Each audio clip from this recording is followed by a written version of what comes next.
Hola, bienvenidos a una nueva edición de Viernes Económicos. Soy Guadalupe Gamboa, periodista de RPP, y hoy hablaremos sobre el próximo pago de la compensación por tiempo de servicios, también conocida como CTS, y lo que deben tener en cuenta los trabajadores en este próximo pago. Para saber un poco más acerca de esto, nos acompaña la abogada laboralista Alicia Jiménez. Bienvenida.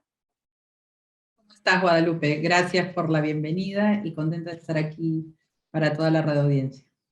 Bien, como indicaba, este mes ya se va a pagar la CTS, que es la quincena. Coméntanos un poco sobre qué implica este pago y quiénes deben cobrarlo, quiénes les va a corresponder. Por supuesto, la CTS, ¿no? La compensación por tiempo de servicios, es un beneficio social, ¿no? Que se paga a razón de medio sueldo en dos oportunidades del año, ¿no? Esto quiere decir que los trabajadores y trabajadoras que cumplan una jornada mínima diaria de al menos 4 horas van a tener derecho a que se les deposite en una cuenta, ¿no? Que esté a su nombre, que esté dedicada a este beneficio, se les deposite este concepto.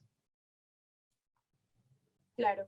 Y, a ver, para tenerlo un poco más en claro, no reciben ese depósito de CTS los trabajadores del sector público, solamente del sector privado, ¿cierto?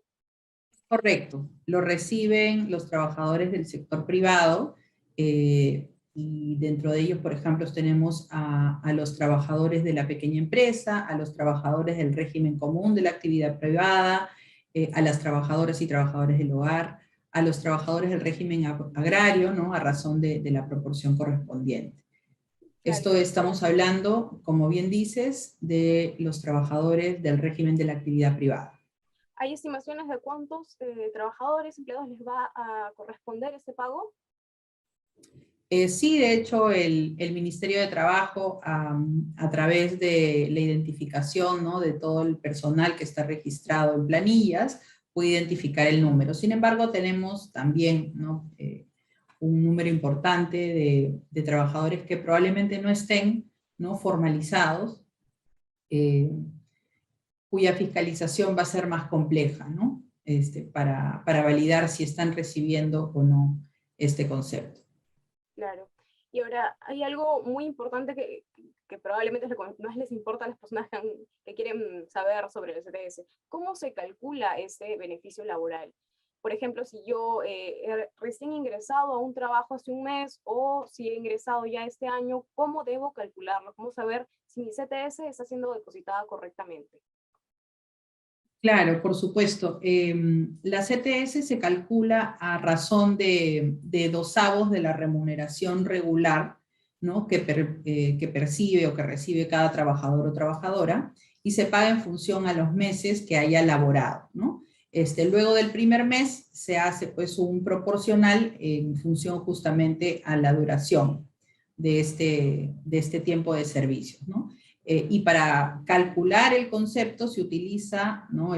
Lo que se llama la remuneración computable, que es la remuneración regular, la que recibe todos los meses, podría ser, ¿no? El básico más una asignación familiar, si es que este trabajador o trabajadora tiene hijos, ¿no? Menores de edad o que siendo mayores de edad sigan estudios superiores.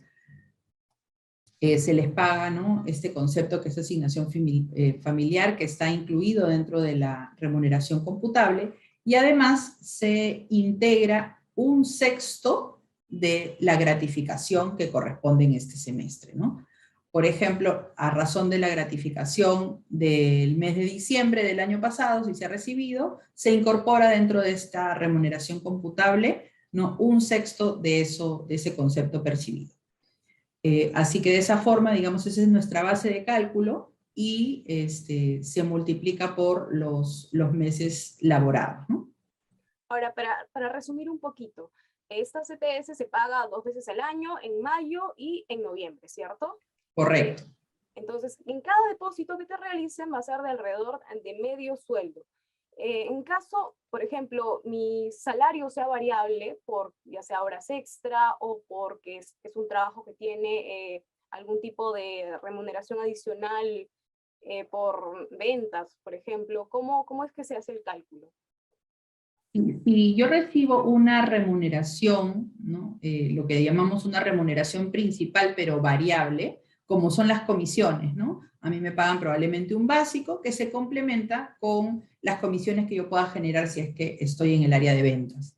Esto se integra a razón de un promedio, ¿no? Se promedia lo que se viene percibiendo y de esa forma se calcula la CTS.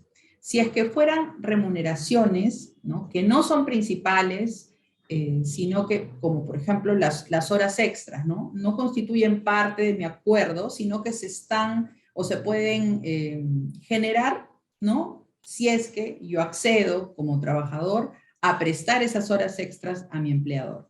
En ese caso, tiene que cumplirse un requisito de regularidad, ¿no? Es decir, que lo haya percibido al menos 3 veces en el semestre para que entre en la base de cálculo de mi CTS.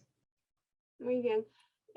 ¿Les corresponde ese pago, por ejemplo, a aquellos trabajadores que recién han terminado su contrato o que han sido retirados de la empresa hace unos días o días antes de que se pague esa CTS? Sí, sí les corresponde la CTS, una vez pasado el mes se genera el derecho, así que le corresponderá un pago proporcional de esta compensación por tiempo de servicios a estas personas, ¿no? Ahora, cuando uno termina su vínculo laboral y todavía no se ha dado la obligación, ¿no? de hacer el depósito en la entidad financiera que haya elegido el trabajador o trabajadora, entonces se le entrega directamente, ¿no? Se le entrega dentro de la liquidación de beneficios sociales este concepto y se le paga al trabajador directamente.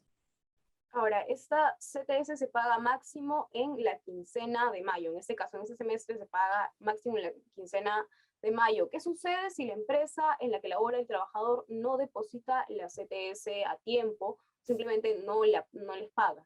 ¿Qué debe hacer el empleado y qué corresponde con la empresa? Y el no depositar de forma íntegra o de forma oportuna, ¿no? Este beneficio social, ¿no? Constituye una infracción grave para el empleador. Si se diera el caso, ¿no? El trabajador o trabajadora puede formular la denuncia para que sea materia de una fiscalización y ese empleador, ¿no? sería sancionado. Y las multas, como tú sabes, están en función del tamaño de la empresa, ¿no? Y el número de trabajadores involucrados, pero sería, como te digo, calificada como una infracción grave, ¿no? Mínimo y máximo cuánto puede ser una multa por este tipo de infracción? Si estamos hablando de una empresa que no sea una pyme, ¿no? Una empresa regular, esto, como se trata de una infracción grave, sería como mínimo, ¿no? Si afecta de 1 a 10 trabajadores, alrededor de 7.222 soles, y como máximo, ¿no? Si es que los afectados son de 1.000 trabajadores a más, estamos hablando de 120.000 soles alrededor, ¿no? Bien, ya para culminar este repaso sobre qué es la CTS y todo lo que debes saber sobre la CTS, el año pasado, por la crisis económica que se vivió, se estableció un retiro, una ley, se permitió una ley para el retiro del 100% de la CTS. Esta ley ya no está vigente este año, pero sí hay una manera de solicitar una parte de tu CTS. Explíquenos un poco cómo es posible retirar dinero de la CTS en caso lo requiere. Por supuesto, de acuerdo, digamos, a las disposiciones generales, una persona puede disponer libremente, ¿no? del excedente de 4 remuneraciones brutas de los depósitos de CTS. ¿Y eso qué quiere decir? ¿No? Que informo al banco, ¿no? a través de mi empleador, cuánto es mi remuneración, cuál es el valor de estas 4 remuneraciones brutas, y eso es lo que el banco protege, digamos, y se queda como un intangible. El exceso de estas 4 remuneraciones brutas, el excedente se puede disponer, es decir, como trabajador, trabajadora lo puedo retirar y disponer libremente, ¿no? Perfecto. Muchas gracias por estas explicaciones. Esto ha sido bastante claro. Gracias por todo este contexto. Ya saben, si desean más información, pueden ingresar a www.rpp.com. Tengan un buen fin de semana. Igualmente, muchas gracias, Guadalupe. Hasta luego.